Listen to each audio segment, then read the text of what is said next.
Jadi termasuk ada perubahan regulasi yang sebelumnya terkait pencalonan ada PKPU 8, hari kemarin sudah ditetapkan PKPU 10. Pak, untuk persiapan pendaftaran Pilgub 2024 seperti apa? Ya, jadi KPU Provinsi Jawa Tengah terkait Pilgub ini sudah berkoordinasi dengan seluruh peserta pemilu 2024. Bagaimana kita mensosialisasikan terkait dengan mekanisme pencalonan, syarat pencalonan, dan juga syarat bakal calon yang akan diusung untuk menjadi gubernur maupun wakil gubernur Jawa Tengah.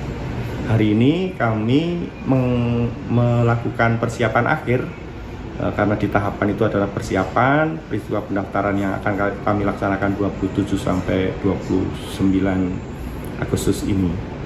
Kira-kira seperti itu. Terus kemudian kami juga sudah mengumumkan terkait dengan syarat pencalonan syarat calon bahwa mendasari surat dinas KPU yang menyampaikan bahwa KPU menindaklanjuti putusan MK 60 dan 70 dalam hal syarat pencalonan maupun syarat calon. Pertama, syarat pencalonan terkait dengan jumlah suara sah yang diperoleh partai politik peserta pemilu 2024 itu berubah, yang semula itu 25% suara dan 20% kursi, kemudian hanya mendasari kepada jumlah suara sah di hasil pemilu sebelumnya di Jawa Tengah, begitu. Jadi termasuk ada perubahan regulasi yang sebelumnya terkait pencalonan ada PKPU 8, hari kemarin sudah ditetapkan PKPU 10. Sehingga pada pokok prinsipnya ketentuan pendaftaran mendasari salah satunya adalah putusan MK, begitu. Oke, kalau untuk pencalonan gubernur ini apakah sudah ada mungkin calon atau bakal calon yang sudah berkomunikasi dengan KPU, Pak? Jadi begini, bahwa kami membuka helpdesk itu sudah di awal persiapan. Helpdesk ini merupakan sarana konsultasi bagi partai-partai yang akan mengusulkan ataupun bagi bakal calon. Nah, sampai hari ini yang ke helpdesk belum ada. Tetapi secara umum yang menghubungi kami terkait dengan syarat pencalonan dan syarat calon ada beberapa yang mengkomunikasikan, termasuk partai-partai.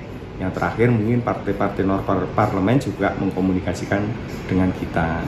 Jadi ada beberapa yang calon yang akan didukung oleh mereka, kira-kira begitu.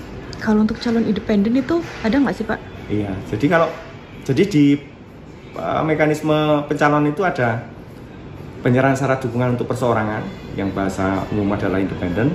Yang kedua adalah pendaftaran, yang ketiga adalah terkait penelitian berkas pendaftaran, yang keempat penetapan. Nah, untuk perseorangan itu kita mulai tanggal 5 Mei sebetulnya, tetapi tidak ada satupun yang berkonsultasi atau menyerahkan syarat dukungan dimaksud untuk Pilgub 2024. Gitu. Pak, menanggapi terkait KPU ini kan menggunakan putusan yang telah ditetapkan MK, termasuk salah satunya batasan usia minimal 30 tahun untuk kepala daerah. Mungkin tanggapannya seperti apa? Jadi memang kami sebagai pelaksana di KPU itu menerima surat dinas bahwa ketentuan terkait dengan pendaftaran calon minimum untuk Pilgub Jateng itu atau untuk Pilgub secara umum adalah 30 tahun sejak penetapan pasangan calon. Kita tahu bahwa penetapan pasangan calon itu nanti dilaksanakan di tanggal 22 September, sehingga 30 tahunnya itu minimum di tanggal itu, begitu kira-kira. Kalau sempat ada berita heboh kemarin yang 30 tahun itu pada saat sudah ditetapkan seperti itu, sudah dilantik itu, gimana Pak? Iya. Jadi itu memang termasuk di dalam norma yang diatur KPU. Jadi di peraturan KPU nomor 8 2024 ini menyebutkan seperti tadi, bahwa calon dihitung 30 tahun sejak pelantikan, gitu, bahasanya pelantikan ya. Nah, kemudian di PKPU 10 yang berlaku kemarin tanggal 25 itu berubah sebagai tindak lanjut putusan MK dan ditetapkan setelah berkonsultasi atau RDP dengan Komisi 2. Sehingga kemudian regulasi yang berlaku adalah 30 tahun sejak penetapan calon dimaksud.